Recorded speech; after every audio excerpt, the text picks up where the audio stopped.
Chapter 1. Health Problems.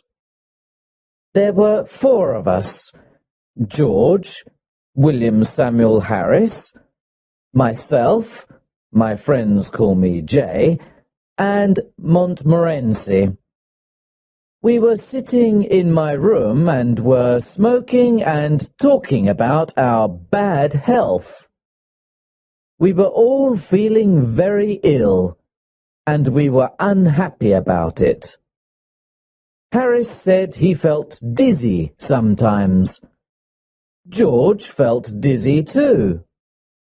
My big problem was my liver. I knew I had a bad liver. I had read about all the symptoms of liver disease in a book. I had every symptom that was written. Every time I read about an illness, I realize that I have it.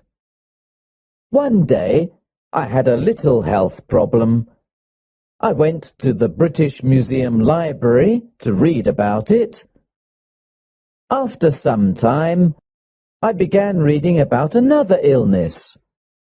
I don't remember the name now, but it was something terrible. I knew I had that terrible illness too.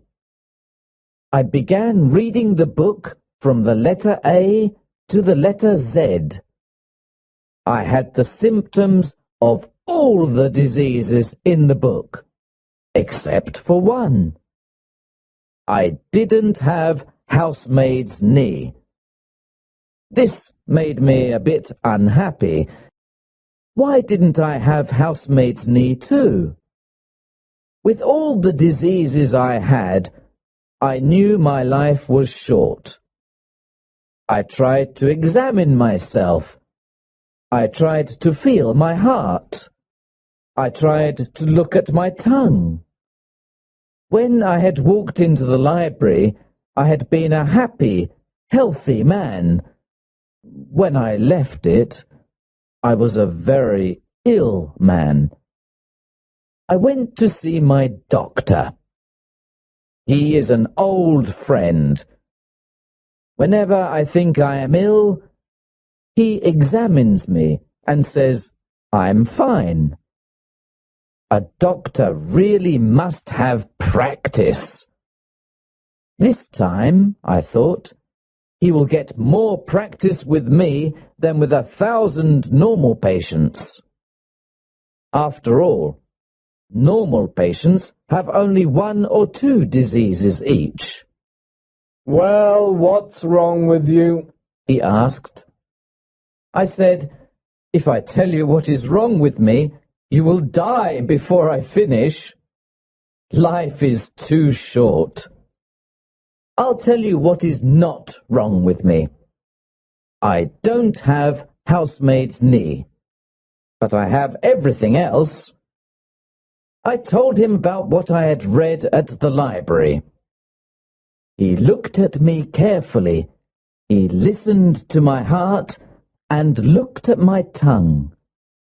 After that, he wrote a prescription and gave it to me.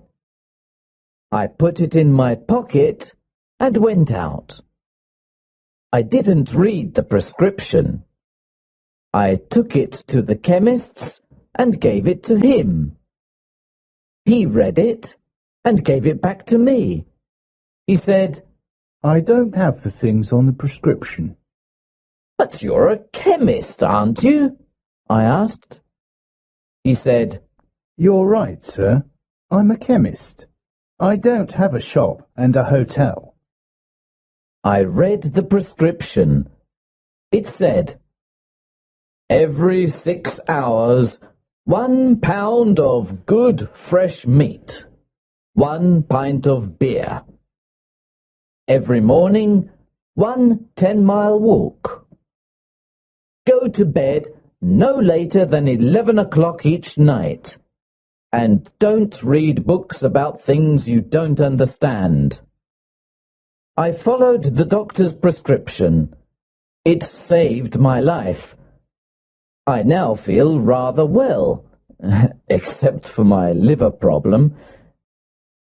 The main symptom of liver disease is a general feeling of sleepiness and no interest in working. I have suffered from this illness ever since I was a boy. Medical science was not advanced in those days. Doctors did not know that I had liver illness. They thought I was lazy. People called me a lazy little devil and said, "Go and do your work." They did not know I was ill with liver disease. Instead of giving me liver pills, they gave me blows on the head. Those blows were good for me, because after each blow, I went to do my work. That old remedy worked better than a box of modern pills. That evening, George, William Harris, and I sat in my room. We described our illnesses.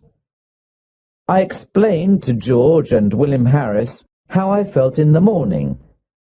William Harris told us how he felt when he went to bed. Then George stood up and told us how he felt at night. George always thinks he is ill, but there is really nothing wrong with him. At that moment, Mrs. Poppets, the housekeeper, served our dinner. We were not hungry. We ate some meat, onions, and cake. We had no interest in food. We began talking about our illnesses again. We all knew that our illnesses were caused by too much work. "We need a rest," said Harris. A rest and a change, George added. Our minds are tired from too much work. We must rest our minds. "Let's go to the countryside," I said. "We'll find a nice, quiet place with no people." Harris said, "Oh, how boring. In the country, everyone goes to bed at 8 o'clock. You can't even find a newspaper. If you want a rest and a change, then the best place is the sea." "What a terrible idea," I said. "A sea trip gives you seasickness. Who wants a whole week of seasickness? You leave on Monday and you're feeling well.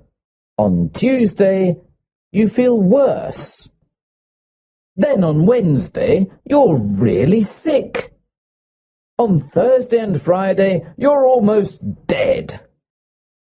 On Saturday, you can finally drink a few teaspoons of tea. On Sunday, you can walk again and eat some food. Then, on Monday, you're happy because it's time to get off the ship."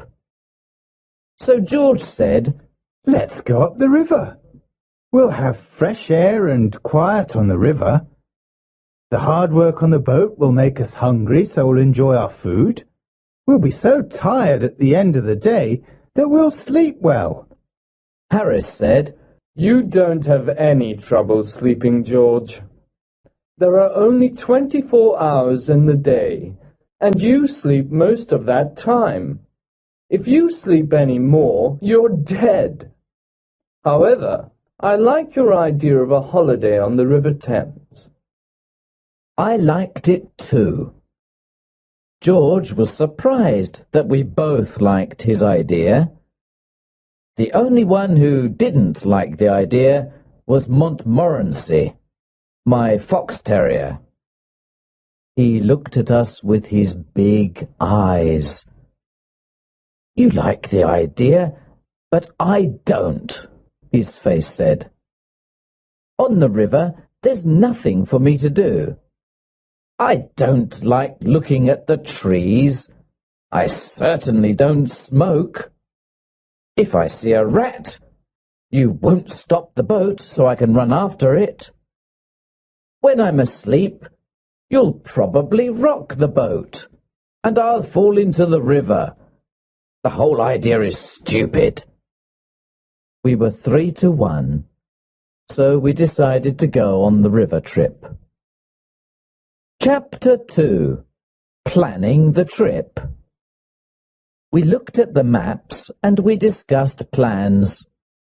We decided to start from Kingston the following Saturday. Harris, you and I will go to get the boat at Kingston, I said.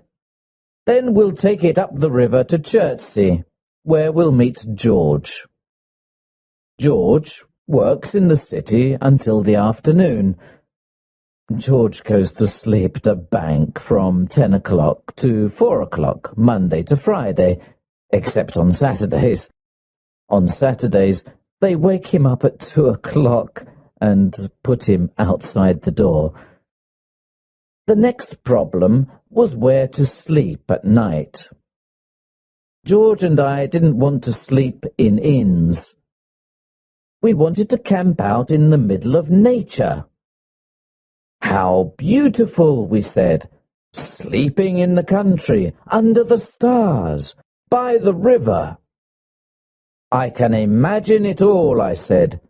There is a golden sunset. The river is moving along quietly.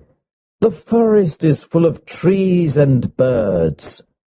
The grass around us is green, and little flowers grow here and there.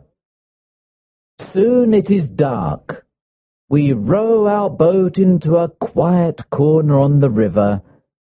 We put up our tent and cook a simple, healthy meal. We all sit around a warm fire and eat our meal. We look up and see the moon and the stars. Then we sit in silence. How wonderful this is! We go to bed, and then we dream under the stars. We dream that the world is young again. As we all sat there dreaming, Harris said, "What happens if it rains?" There is nothing poetic about Harris. He is not romantic at all. If Harris ever has tears in his eyes, he is eating raw onions. If you stand by the sea with Harris and say, "Listen to the sounds of the sea. Can you hear spirits singing sad songs? The songs of those who died in these waters?" He will take you by the arm and say, "I understand, my friend. You're not feeling well. Now, come with me. I know a place around the corner here where you can get some good whiskey. You'll feel better soon." Harris always knows where you can find a good whiskey. Harris was right about camping out when it rains. It's not nice at all. Just imagine. It is evening. You are all wet.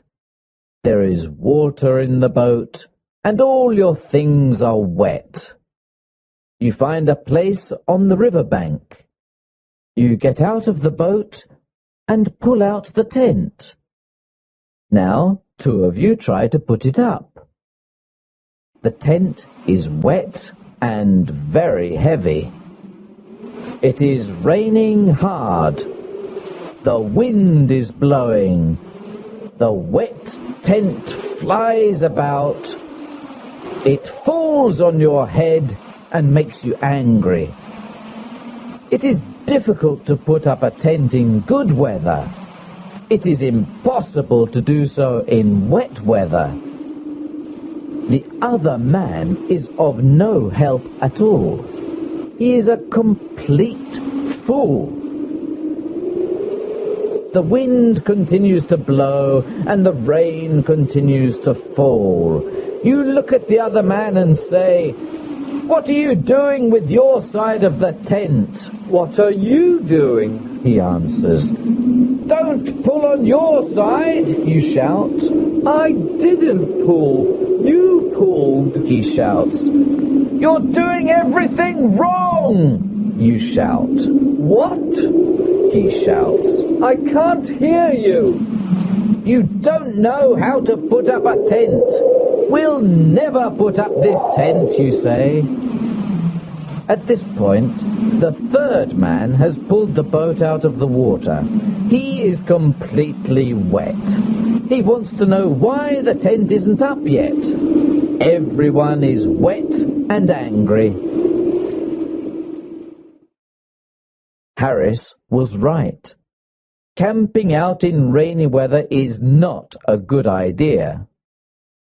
We decided to camp out in good weather and to sleep in an inn or a hotel in bad weather. Montmorency agreed with this decision. He likes inns and hotels. Montmorency doesn't like the quiet life. He prefers noise and confusion. He looks like a good, well-behaved dog, but he's not. When you look at Montmorency, you see an angel from paradise in the form of a small fox terrier. You think he is a sweet, gentle little dog. When old ladies and gentlemen look at him, tears come to their eyes. When he killed 12 chickens, and I paid for them, I changed my opinion of Montmorency. In 1 year, he had 114 street fights with other dogs. An angry woman brought me her dead cat and called me a murderer. Montmorency loves to join the worst dogs. He then takes them around town to fight other dogs. This is his idea of a happy life. Chapter 3. Packing. The following evening, we met again to discuss our plans. Harris said, Now, we must decide what to take with us. You get a piece of paper, Jay, and you get a pencil, George. I'll write the list. Harris is always like this. He tells everyone what to do, and he does nothing. My old Uncle Podger was just like Harris. When Uncle Podger did a job, everybody in the house helped. One day, Uncle Podger bought a picture. Aunt Podger asked, "Where can we put this picture?" Leave it to me. Don't worry about it. I'll do it all, Uncle Podger said. He sent one of the girls to buy the nails. Then he sent one of the boys to tell her the size of the nails. He sent Bill to get the hammer, and he sent Tom to get the ruler. Now get me a kitchen chair, Jim. I need 2 people to hold the chair. Maria, come here and hold the light. Tom, come here and give me the nail. He finally had the nail in his hand, but it fell on the floor. Everyone looked everywhere for the nail. When someone finally found it, Uncle Podger lost the hammer. Where's the hammer? Where did I put the hammer? Help me find the hammer. When we found the hammer, he lost the place on the wall to put the picture. So each one of us climbed up on the chair to look for the place. Each one thought it was a different place. When Uncle Podger climbed up on the chair, he fell on the piano. Aunt Podger was very angry. She said, "The next time you put a picture on the wall, please tell me. I'll go and spend a week with my mother." Uncle Podger tried again and again. At midnight, the picture was on the wall. However, it was not straight. The wall was dirty. Everyone was tired and unhappy. Uncle Podger looked at the picture and said, It was such an easy job. I told Harris, You get the paper and pencil. George will write the list, and I'll do the work. The first list was too long. We threw it away. We started another list. In order to travel to the north part of the River Thames, we need a small boat, George said. With a small boat, we can carry only necessary things. We won't take a heavy tent. We can put a canvas cover over the boat at night. It'll be like a little house, warm and comfortable. We made a list of all the clothes we needed. George said he knew everything about the right clothes for a trip. We discovered later that this wasn't true. We talked about food next. George said, Let's continue with breakfast. For breakfast, we'll need a frying pan. That's quite difficult to eat, Harris said, smiling. Stop being stupid, Harris, I said. Let's continue, said George. We'll need tea, sugar, eggs, bacon, bread, butter and jam. For lunch, we can take biscuits, cold meat and fruit, but no cheese. The smell of cheese is too strong. After a day or two, everything will smell of cheese. For dinner, we can take meat pies, fruit pies, tomatoes and green vegetables. This good food will keep us healthy, George said. We didn't take wine or beer because they both make you sleep. George continued, We'll also need a teapot, a pan, and a camping stove. We don't want a paraffin oil stove. Oh no, not a paraffin oil stove, I said. We once took a paraffin oil stove. It was horrible. The smell of paraffin oil was everywhere. The river smelled of paraffin. The wind smelled of paraffin. Even the sunset smelled of paraffin. When we visited the town of Marlow, it smelled of paraffin too. Even the church of Marlow smelled of paraffin. The countryside for miles around smelled of paraffin. We decided never to take a paraffin oil stove again. The next day, we bought everything we needed. We met in the evening to pack our suitcases. We got a large suitcase for the clothes and 2 large hampers for the food and utensils. I am very good at packing. Packing is one of those things that I do best. I'll organize the packing, I said to George and Harris. They agreed. George sat in the armchair, and Harris put his feet up on the table. This was not what I had intended. I wanted to organize the packing, not do it. I wanted George and Harris to do all the work. However, I didn't say anything. I started packing the clothes. It took a long time, but I finally finished. I sat on the big suitcase to close it. George and Harris watched me. Aren't you putting the boots in? Asked Harris. I'd forgotten them. Why didn't you tell me before? I said. Harris said nothing. George laughed. I was furious.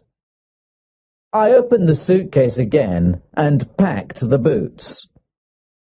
Then an awful idea came to me. Did I pack my toothbrush? I started looking for it. I took everything out of the suitcase.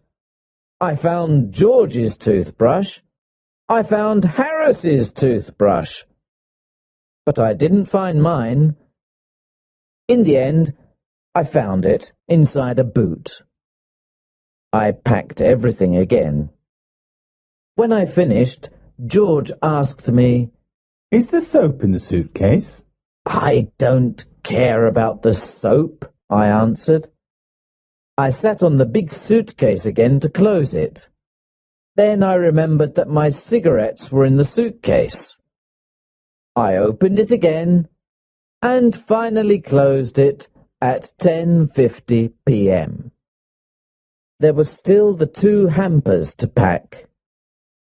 Harris and George decided to pack them. I sat down to watch. Chapter 4. Ready for the trip. There were dishes, cups, bottles, pans, tomatoes, cakes, and many other things to pack in the hampers. As soon as George and Harris started packing, they broke a cup.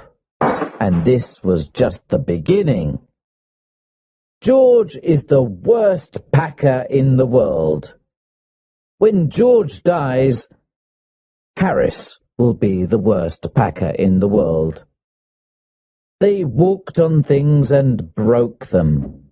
Harris put a big jar of jam on top of a tomato and crushed it. George stepped on a big packet of butter, and Harris sat on it. Soon there was butter everywhere. They packed the pies in the hamper, then they put heavy things on top of them. The pies were crushed, just like the tomato. In the middle of all this, there was Montmorency, of course. He put his leg in the sugar, and soon there was sugar everywhere. He ran away with the teaspoons. He pretended that the lemons were rats, and killed 3 of them. This was Montmorency's idea of fun.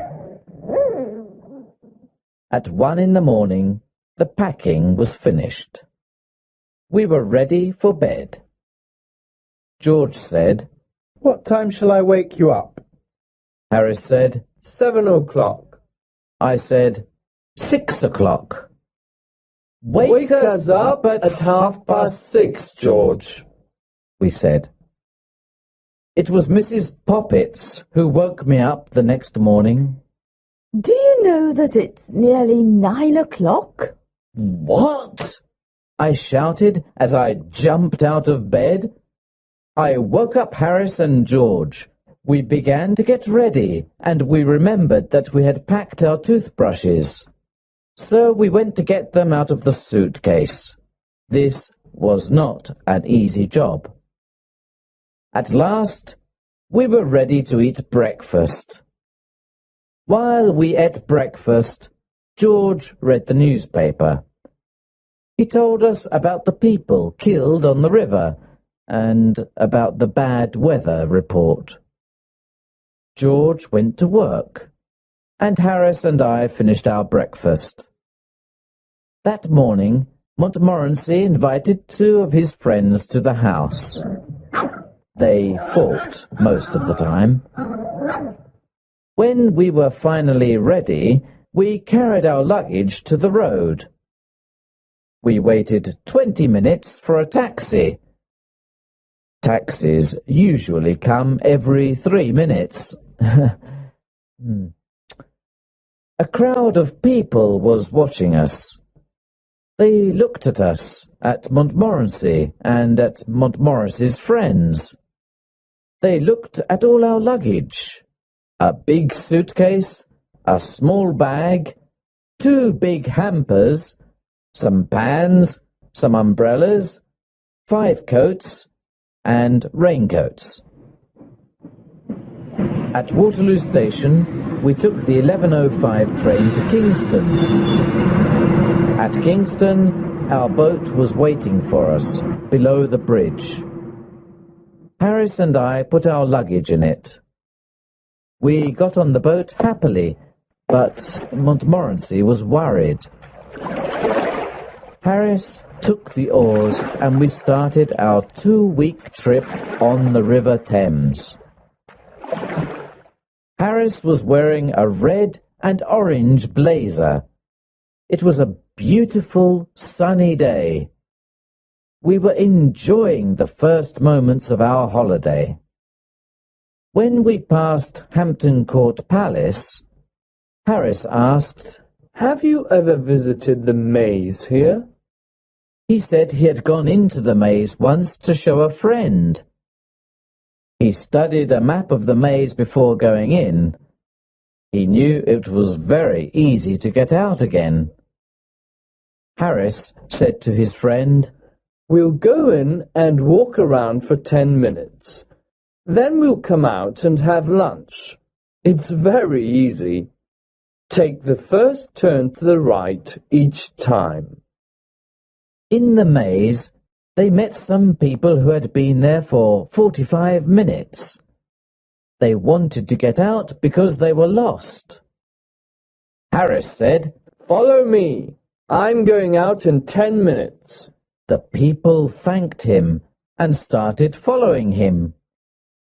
Other people began following Harris too. Some of them were worried and afraid. He continued turning to the right, but he was still in the maze. Harris got lost. The people were angry with him. They all started calling for help. A young keeper heard them and came to help, but he got lost too. Finally, the old keeper came back from lunch. He let the people out. Everyone was tired and angry. Harris said, "Let's ask George to try the maze on our return trip." "Not a bad idea," I said. When we passed Molesey Lock, we were the only boat in the big lock. Usually, the lock is a very busy place. On Sundays, there are boats everywhere. People like the river and the sun. It's such a beautiful picture.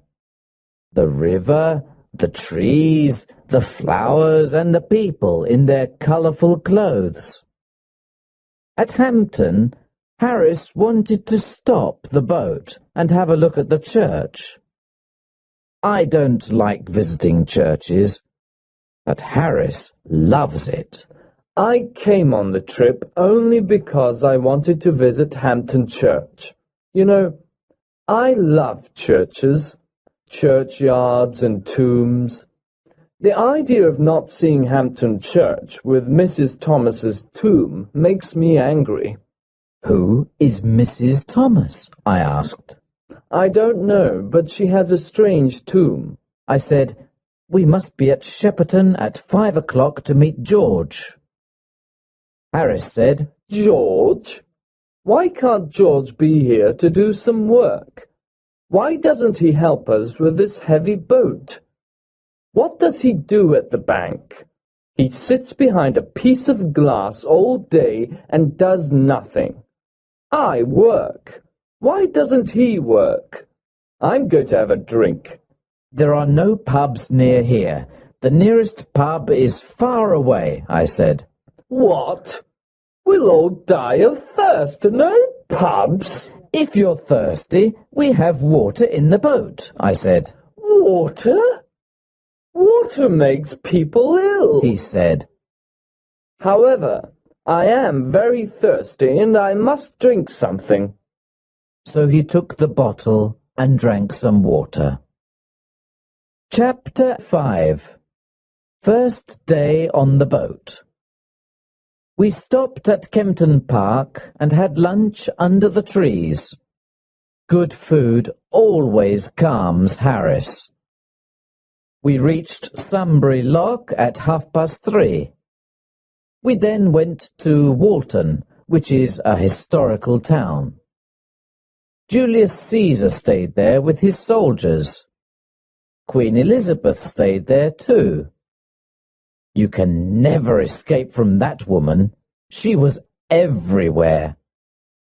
Next we came to Halliford and Shepperton. There is a tomb in the Shepperton churchyard with a poem on it. I was afraid Harris wanted to stop and visit it. I saw him looking at the church as we passed near it, so I moved the boat suddenly, and Harris's cap fell into the water. He pulled it out and was angry with me. Fortunately, he was worried about his wet cap and forgot about the church. As we came to Weybridge, the first thing we saw was a coloured blazer. When we got closer, we saw that George was inside the blazer. Montmorency started barking furiously. Harris and I shouted loudly, George! George! George waved his cap and shouted too. Hey, Samir! The lockkeeper ran out because he thought someone had fallen into the water. When he saw that no one was in the water, he returned to his work. Now that George was on the boat, we decided to make him work. He didn't want to work, of course. I had a bad day at the bank, George said. Harris, who is a little cruel, said, Now you're going to have a bad day on the river. A change is good for you. It's healthy. Come on, get out of the boat and tow. George didn't know what to say. After a moment, he said, It's better if I stay here and prepare tea. It's very difficult to prepare tea, and you look tired. We didn't answer. We gave him the rope. He started walking and pulling the boat. I remember that George once saw a young couple who were walking on the side of the river. They were pulling a rope behind them, and they were talking. They didn't notice that there was no boat at the end of the rope. They had probably had a boat at the end of the rope when they started, but they had lost it. When George saw this, he took the rope out of the water. Then he tied it to his own boat. So the young couple towed George and his 3 fat friends up to Marlow. When they looked back, they saw that they were towing a boat that was not theirs. The young man was surprised and angry. The young lady said, Oh, Henry, where is Aunt Mary? No one knew what happened to Aunt Mary. The most exciting thing is to let girls tow your boat. You always need 3 girls. 2 of them hold the rope. The 3rd one runs around and laughs all the time. When they are finally ready to pull, they start running. They pull the boat too fast, and they are soon tired.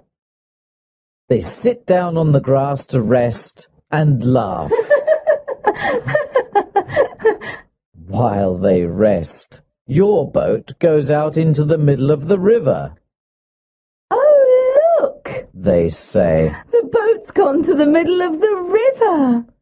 They laugh, jump up, and start pulling it again. Then one of them decides to stop because she needs her hat. Then another wants her red shawl. Now one of them needs a comb for her hair. The other wants her handkerchief. This goes on for most of the afternoon. It is never boring when 3 girls tow a boat. George towed us to Penton Hook. We stopped there and decided to spend the night on the boat. We found a pretty place. We tied our boat to a big tree. We were all hungry and we wanted to eat. However, George said, No, Let's put the canvas cover on the boat first. It'll only take a few minutes. It looked simple, but it wasn't. There were 5 metal rods. You put them into special holes on the side of the boat. I didn't think this was dangerous work, but it was. I'm surprised that we are still alive to tell the story.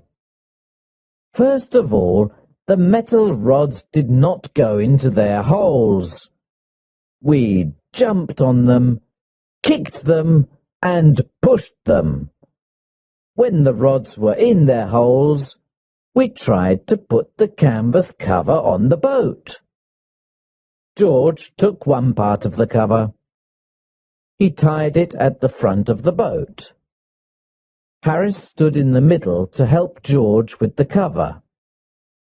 George did his job well, but Harris was completely confused. After 10 minutes of hard work, Harris was inside the cover. He was fighting to get out. He, accidentally, knocked George over. Now George was inside the cover too. They fought with the cover. I heard some very bad words. I thought the job must be very difficult. I didn't understand what was happening. George and Harris had told Montmorency and me to stand at the back of the boat. We did exactly that. We waited quietly. We saw the cover moving violently, but we thought this was the correct method. After a long time, we heard George shout, We can't breathe under here. Why don't you help us, you idiot? When someone calls for help, I always answer. I went to help them. Poor Harris. His face was almost black.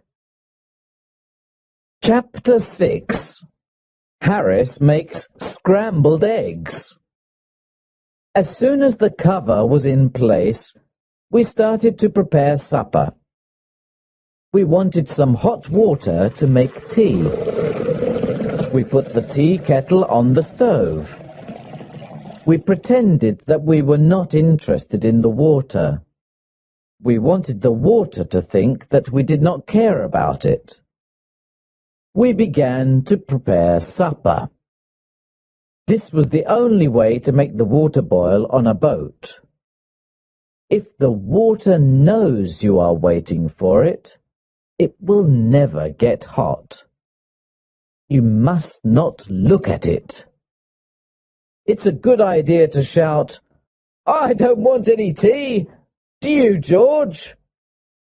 George shouts back, Oh no, I don't like tea. I'll have milk. And you, Harris? Tea is terrible. I never drink it. I'll have lemonade. This makes the water very angry. At this point, the water will boil. We really wanted that supper. We needed that supper. For 35 minutes, nobody spoke. We just ate and ate. Finally, we all had full stomachs and we were happy. A full stomach makes you feel kind and generous. We sat and smiled at each other. We smiled at Montmorency too. We started smoking our pipes and began to talk. We went to bed at 10 o'clock. I didn't sleep well. I wasn't comfortable in the boat.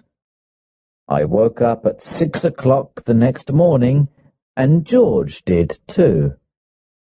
There was no reason to wake up so early. We were on holiday. Why did we wake up so early? It never happens to us when we're working. We decided to wake up Harris. This was hard work. We used an oar to help us. Harris moved a bit and said, "I'll be downstairs in a minute. Get my best boots ready, please." We tried again with a boat hook. Harris sat up suddenly and Montmorency fell off the bed. We pulled up the canvas cover and all four of us looked out at the river. We were very cold. We had planned to go swimming, but the water looked so cold and wet. "Well, who's going swimming first?" asked Harris. No one wanted to be first. George decided to get dressed. Montmorency barked with horror at the idea. Harris went to look for his trousers.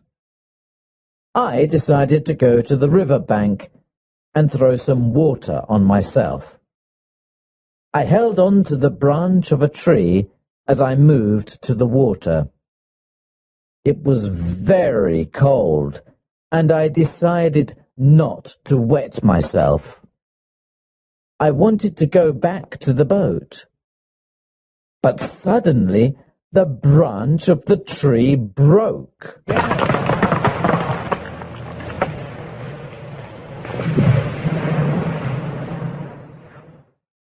I fell into the river along with my towel. I also drank about a bottle of Thames water. "Good heavens! Old J is in the water," Harris said. How's the water? George asked. "It's lovely," I answered. "Why don't you come in?" Nobody wanted to try the water. When I got back to the boat, I was very cold. I wanted to put on my shirt, but it fell into the river. This made me angry. George started laughing. "I don't see anything to laugh at," I said. George laughed even more.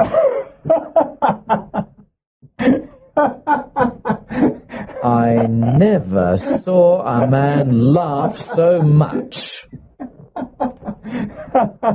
I was cold and furious.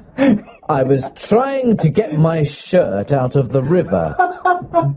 George was laughing louder and louder. "Stop laughing, you stupid idiot!" I shouted. When I finally pulled the shirt out of the river, I saw that it wasn't mine. It was George's shirt.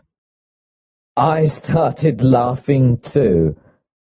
I laughed so much that I dropped the shirt into the river again. Aren't you going to get it out? Said George, who continued laughing. I didn't answer him for a while because I was laughing so much. At last I said, "It isn't my shirt. It's yours." I never saw a man's face change so quickly. "What?" he shouted. "You donkey! Why can't you be careful with things? Why don't you go and get dressed on the riverbank? People like you don't know how to live on a boat." I tried to tell him how funny it was, but he didn't understand. George is a little slow at understanding a joke sometimes. Harris said, "I'm cooking scrambled eggs for breakfast this morning. Once people try my scrambled eggs, they always want them." He was quite famous for his scrambled eggs. George and I got the stove and the frying pan ready. Then we looked for the eggs that weren't broken. We found only 6 of them. "Now you can start," we said. Breaking the eggs was difficult for Harris. The eggs got on his trousers and went up his arms. He put 6 eggs into the frying pan. Then he sat down by the stove and mixed them with a fork. George and I saw that it was difficult work. Harris often burnt his fingers. Then he danced around the stove. He waved his hands in the air and shouted. George and I thought that this was an important part of his cooking method. We didn't know what scrambled eggs were. We thought they were some sort of Red Indian food, and to cook them correctly, it was necessary to do special dances with magic words. Montmorency went to put his nose over the frying pan once and burnt himself. He too began dancing around and barking. It was interesting and exciting to watch this show. George and I were sorry when it was finished. When the scrambled eggs were ready, there was very little to eat. 6 eggs had gone into the pan, but all that came out was a teaspoonful of burnt eggs. The problem is the frying pan, Harris said. I need another type of pan and another stove. We decided not to try scrambled eggs again until Harris had the right pan and stove. Chapter 7. The Laughing Tin. When we finished breakfast, the sun was up, and it was a warm morning. I sat on the river bank near Runnymede. I thought about King John, who signed the Magna Carta at Runnymede in 1215. What a great moment in English history! I imagined the scene. George came over and said, When you finish resting and dreaming, please help me wash the dishes and other things. I cleaned the frying pan with some grass and with George's wet shirt. Later on, we went to Magna Carta Island. We saw the stone where the Magna Carta was signed. In this area, King Henry VIII met with his sweetheart, Anne Boleyn. I am certain that King Henry VIII met with Anne Boleyn in several other places too. We continued slowly up the river and stopped for lunch near Monkey Island. We had cold meat for lunch. "Where's the mustard?" I asked. The mustard? Harris said. We had forgotten to bring the mustard. At that moment, we all wanted mustard more than anything in the world. How boring life is without mustard, said George. We ate our cold meat in silence. We thought about the happy days of childhood when there was lots of mustard on the table. The adult world can be a cruel place. All 3 of us loved tinned fruit. George brought out a tin of pineapple. This was perfect to make us forget the mustard. We felt that life was smiling at us again. Look at the picture on the tin, said Harris. Ah, I can't wait, I said. I'm dreaming about the sweet juice, George said. Harris got a spoon ready. Then we looked for the tin opener. We took everything out of the 2 hampers. We took everything out of the bag. We looked in every corner of the boat. There was no tin opener. Harris tried to open the tin with a little knife, and he cut himself. George tried to open it with a pair of scissors. The scissors flew up and almost cut his eye. I tried to open it with a piece of metal. I did something wrong because I fell into the river. The tin flew away and broke a teacup. Then we all got angry.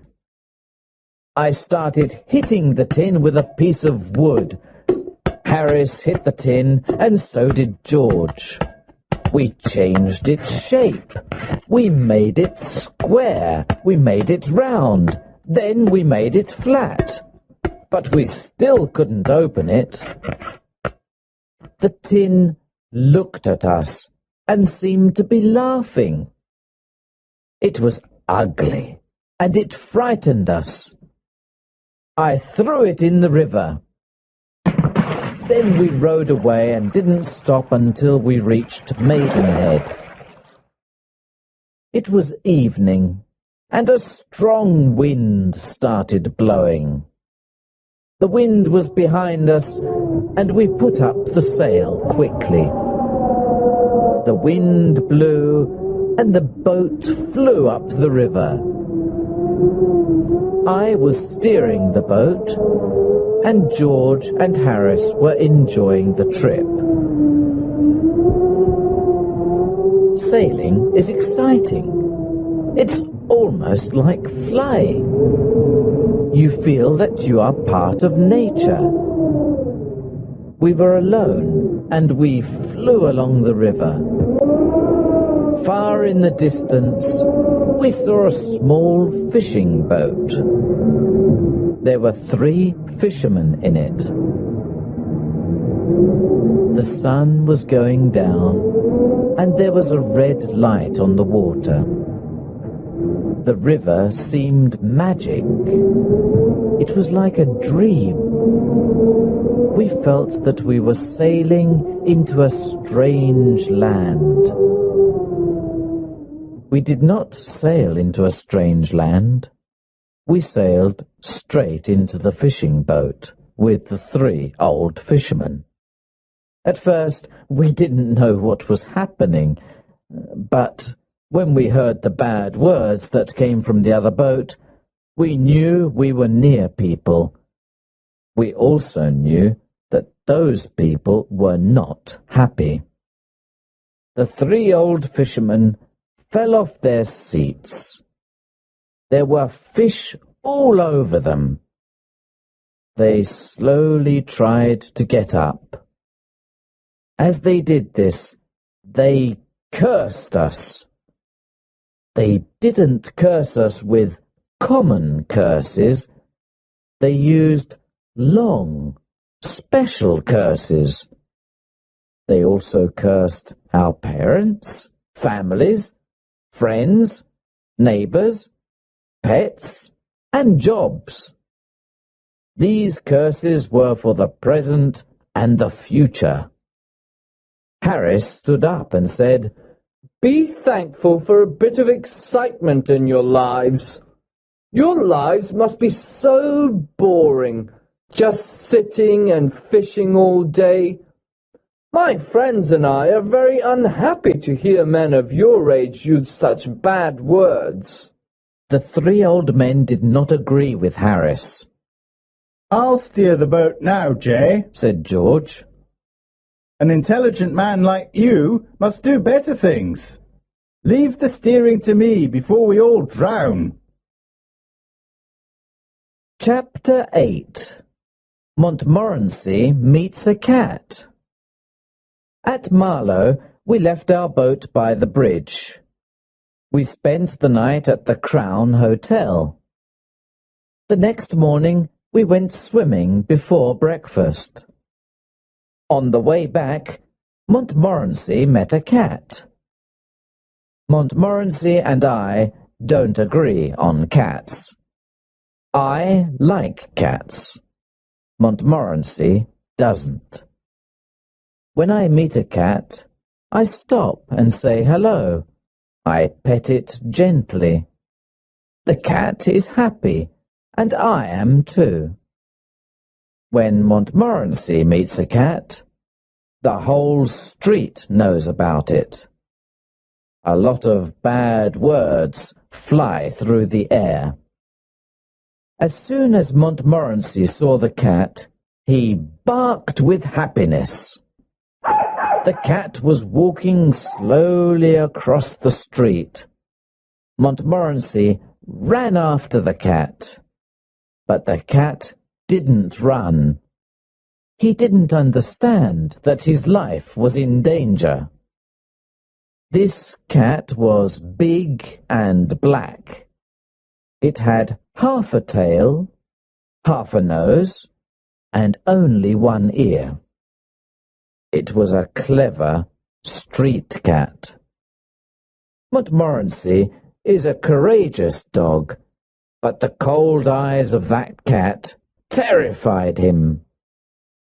The cat stopped in the middle of the road and looked at Montmorency. Neither spoke, but the conversation was probably like this. Yes? You want me? Can I do anything for you? No, thanks. If you really want something, please tell me. Oh, no, not at all. Don't disturb yourself. I'm afraid I made a mistake. I thought I knew you. Sorry I disturbed you. Not at all. It's a pleasure. Are you sure you don't want anything now? No, thanks. Nothing at all, thanks. Very kind of you. Good morning. Good morning. The cat got up and walked away. Montmorency came back and followed us quietly. He was silent all day long. To this day, if you say the word cats to Montmorency, he'll stop walking. Then he'll look up at you as if to say, "Please don't." After this, we did our shopping, returned to the boat, and continued our trip up the river. At Hambledon Lock, we discovered that we had no water. We went to the lockkeeper to ask for some. George spoke for us.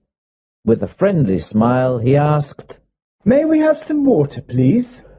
Certainly, said the old lockkeeper. Take as much as you want, and leave the rest. Thank you very much, said George, looking around. Where is the water? It's where it always is, said the lockkeeper. It's behind you. George turned around and looked. I don't see it. What? Where are your eyes? The lockkeeper said. He took George's arm and turned him round. Oh, George said. But we can't drink the river. No, but you can drink some of it, said the lockkeeper. I've drunk river water for the past 15 years. Well, sir, I don't think you look very healthy after drinking all that river water. But thank you anyway, George said. We left the lockkeeper's place and we found some water at another house. We towed the boat past Henley and stopped near Wargrave for lunch. We were sitting in a green field near the river. Harris was cutting a meat pie.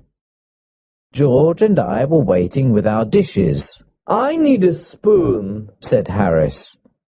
The hamper was behind us. George and I both turned around to get a spoon. In 5 seconds we had the spoon.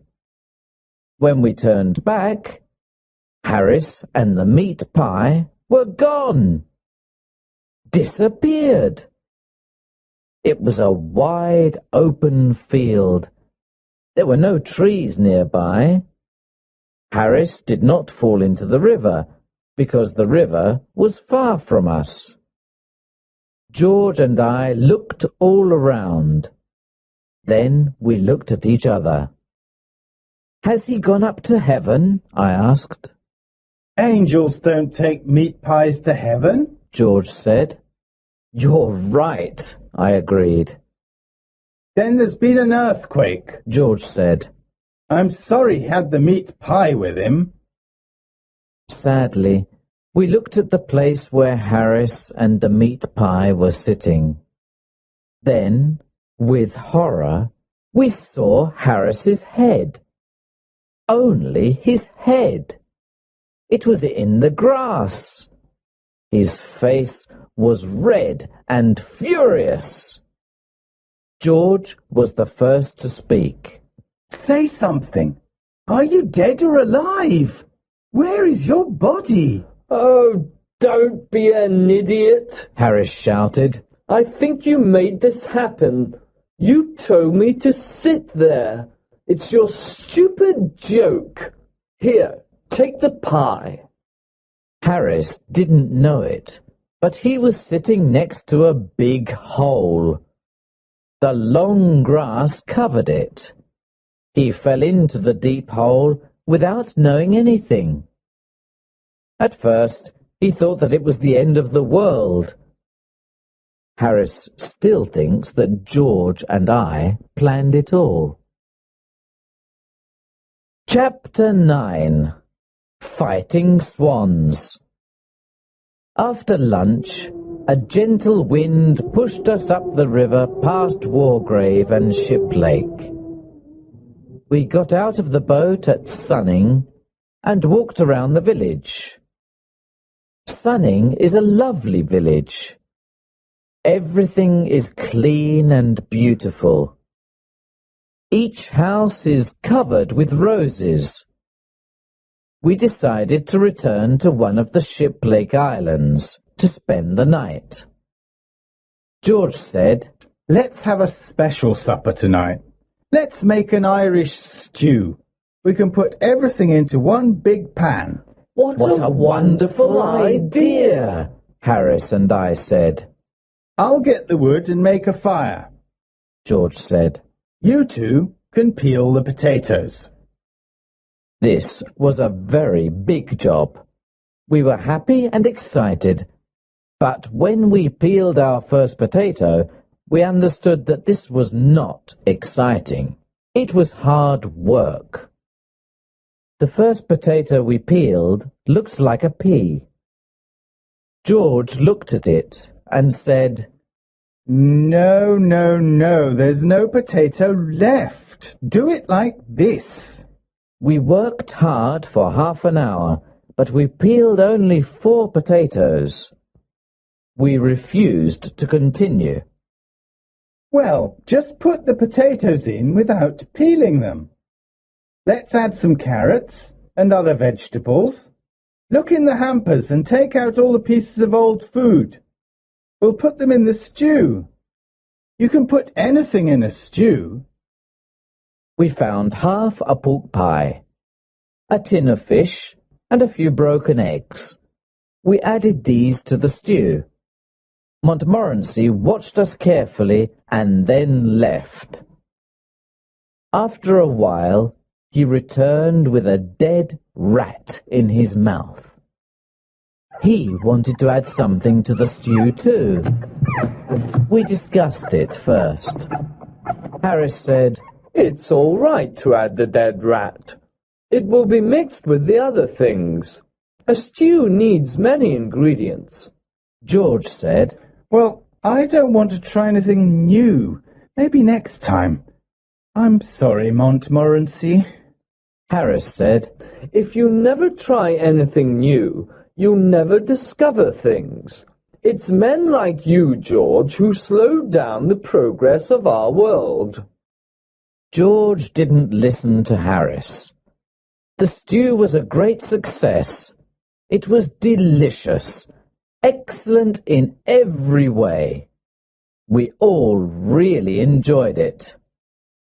After the Irish stew, George and I decided to go to Henley for an evening walk.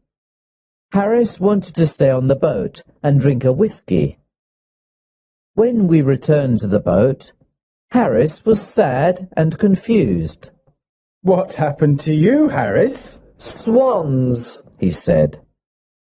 We had left the boat near a swan's nest.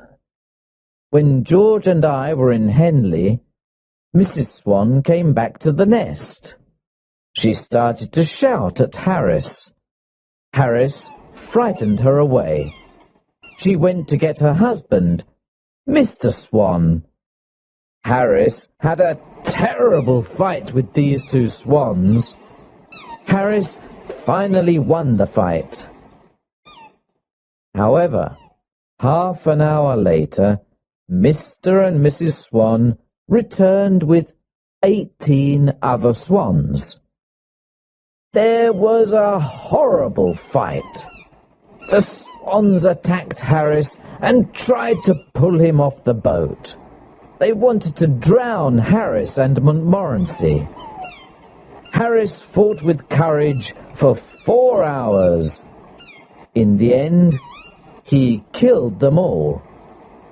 Then they slowly swam away to die.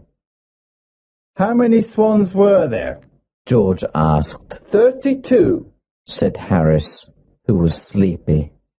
But you said 18 before. George said. No, I didn't. I said 12. Do you think I can't count? We never discovered the truth about the swans. We asked Harris about it the next morning. He said, What swans? He thought that George and I were dreaming. That night, Harris had trouble sleeping. He woke me up about 12 times during the night. He was looking for his clothes. George woke up too. Why do you need your trousers? It's the middle of the night, George said. Later, Harris was looking for his shoes. Then he asked for his socks and his umbrella. We woke up late the next morning. We had a small breakfast, and we were ready to go. We agreed that we would row the boat and not tow it. Harris said, George, you and Jay can row. I'll steer. I didn't like this idea, and I said, No, Harris, you and George row so that I can rest. I was doing too much work on this trip. I always think that I work too much. It's not because I don't like work. I love it. I find it very interesting. I can sit and look at it for hours. You can't give me too much work. I like collecting it. My office is full of it. I'm very careful with my work, too. Some of the work in my office has been there for years. It is in perfect condition. It isn't dirty or anything. That's because I take good care of it. Harris said, On this boat, I'm the only one who works. George said, You do nothing but eat and sleep, Harris. I'm the only one who works. You and Jay are very lazy people. Harris laughed and said, George, work? Have you ever seen George work? I agreed with Harris. George never worked. How do you know if I work, Harris?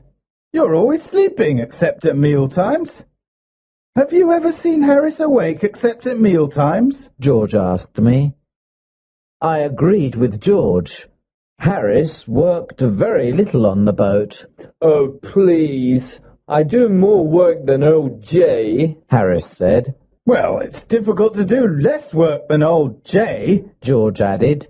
Old Jay thinks he's a passenger and doesn't need to work, Harris said. After this discussion, I said to Harris, You and George row the boat up to Reading. At Reading, I'll tow it. Chapter 10. 3 men out of a boat. We reached Reading at about 11 o'clock. The river here is very dirty, so we moved on to Streatley. We stayed at Streatley for 2 days. We took our clothes to a laundry woman. We had tried to wash them in the river, as George told us. The river was so dirty that our clothes collected all the dirt from the water. The river became cleaner, but our clothes became dirtier. The laundry woman was very surprised to see such dirty clothes. She looked at them and said, "This will cost you 3 times the usual price." We agreed and paid her. The river near Streatley and Goring is excellent for fishing. It is full of different types of fish. Some people sit and fish there all day. However, they never catch any fish. The local fisherman's guidebook doesn't say anything about catching fish. It only says that the place is a good fishing area. And it is. You can see many fish swim past, but you can't catch them. When you go for a walk by the river, you can see hundreds of fish. They come and stand half out of the water. Their mouths are open for bread. If you go swimming, they come to look at you and disturb you. You cannot catch them, however. We passed by Wallingford and Dorchester.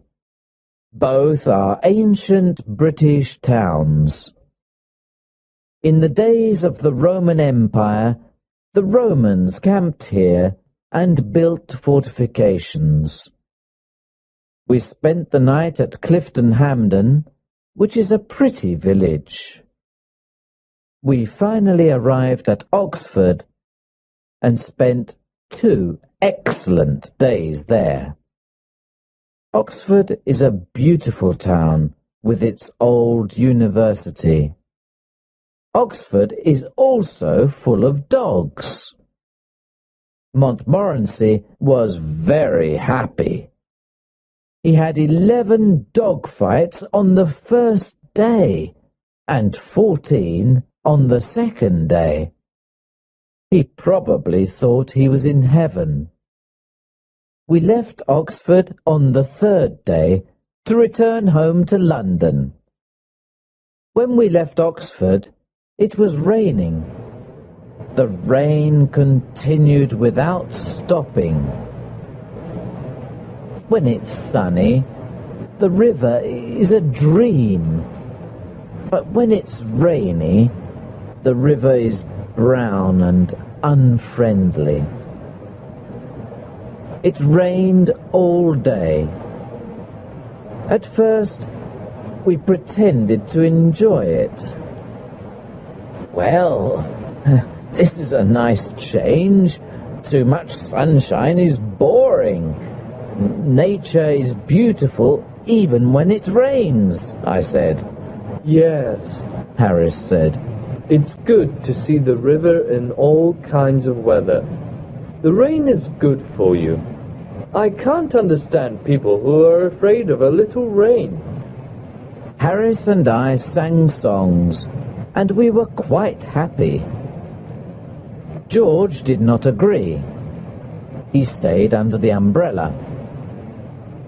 We put up the canvas cover before lunch. We left a little opening to see where we were going. We continued our trip for another 9 miles. We stopped for the night at Day's Lock. We did not have a happy evening. The rain never stopped. Supper was not good.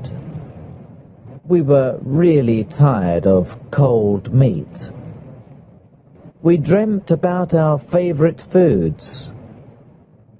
Harris talked about fish cooked in a special sauce. Harris gave his cold meat to Montmorency. He looked at it and turned his head. He seemed insulted by Harris's offer. He went to sit at the other side of the boat, alone. George said, Please don't talk about good food until I finish this cold meat. We played cards after supper. After that, we had some hot water and whiskey. George told us about a man he knew. This man had slept on the river in a wet boat, like ours. He got very ill and died 10 days later. Of course, we began talking about other illnesses. After a while, Harris said, I've got an awful headache. It must be the rain. Well, I've got a bad backache, I said. To make us feel happier, George sang to us. That made Harris and I cry, and it made Montmorency howl. There was nothing else to do, so we went to bed. We didn't sleep well at all. We were awake at 5 o'clock the next morning. Our second rainy day was the same as the first. It rained all day. We moved slowly along the river. We agreed to continue our trip, even if it killed us. It's only 2 more days, Harris said. We're young and healthy. Maybe we'll be all right. We talked about our evening. With this weather, we can have dinner and take a walk in the rain. Or we can have dinner and spend an hour in a pub, I said. That's not very exciting, said George. It's much more interesting to go to the Alhambra Theatre in London, said Harris. And then have supper at that little French restaurant, I added. But we have decided to stay and die on this boat, said George. However, there's a train that leaves Pangbourne after 5 o'clock. It gets to London in time to eat something and then go to the theatre. Everyone was silent. We didn't say one word. We looked at one another. Then we got out the big bag and got our clothes ready. 20 minutes later, 3 men and a dog were going to the railway station. We lied to the boatman at Pangbourne. We didn't have the courage to tell him the truth. We were running away from the rain. We asked him to take care of the boat until the next morning. If something happens, we'll write to you, we said, telling him a big lie. We reached Paddington Station at 7 o'clock. We went directly to the restaurant and had a small meal. Montmorency stayed at the restaurant while we went to the theatre. We'll return at 10:30 for the dog and for a good supper, I told the restaurant owner. The man at the ticket office of the theatre said, Oh, you're the famous acrobats from the Himalaya Mountains. You're late for the performance. Please use the side door. We explained to him that we were not acrobats. He understood and sold us 3 tickets. Our clothes probably looked a bit old and strange. At the Alhambra Theatre, everyone looked at our clothes and smiled. Some people laughed. After the theatre, we went back to the restaurant. We enjoyed our delicious supper. After 10 days of eating cold meat, we were thankful for this supper. We ate it without speaking. Then we sat back and felt happy and kind. Harris, who was sitting next to the window, pulled back the curtain.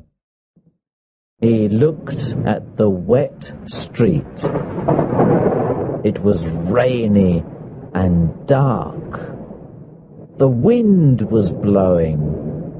A few people walked past under their umbrellas.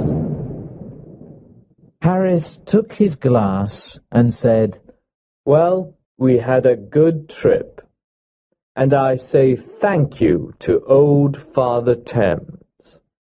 But I think we were right to come back when we did.